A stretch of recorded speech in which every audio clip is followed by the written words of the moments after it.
Hello friends, कसे आहात? सुंदर संध्याकाळची सुंदर सुरुवात.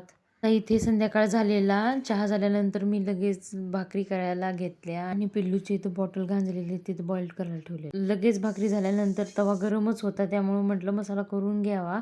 मी आठवड्याचा मसाला मी एकदाच बनवते, बरं पडतं भाजीमध्ये पटकन टाकायला. त्यानंतर पिल्लूची बॉटल वगैरे बॉईल करायला ठेवलेली, ती म्हटलं लागलीच घासून घ्यावे. तोपर्यंत इथं मसाला आपला गार झालेला आणि मिक्सरवरती वाटून घेतलं, डब्यात भरून आणि फ्रीजमध्ये ठेवून दिलं. तोपर्यंत किट्टू आलेली पोटाने सरकत माझ्याकडे. मग म्हटलं मसाला वाटून झाला, आता अंड्याची भाजी बनवते.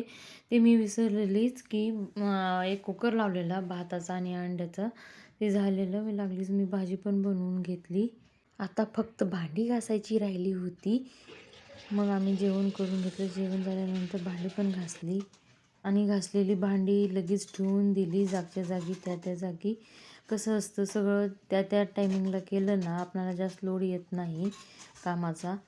आणि ट्रॉली असल्यामुळे प्रत्येक भांडी पुसून आणि सुकल्यानंतरच ठेवावं लागतं.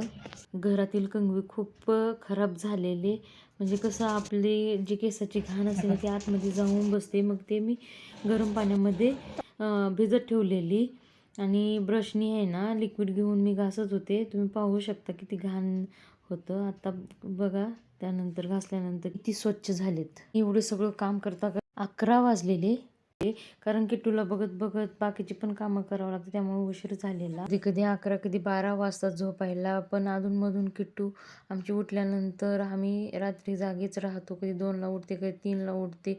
रात्रभर कधी कधी आम्ही बसून राहतो. हा फोटोशूट 5 मंथची जेव्हा झालेली ना, तेव्हा काढलेला. फोटोशूट तुम्हाला कसा वाटला हे कमेंट करून नक्की सांगा. व्हिडिओ आवडला असेल तर लाईक करा, शेअर करा, सबस्क्राईब करा. बाय.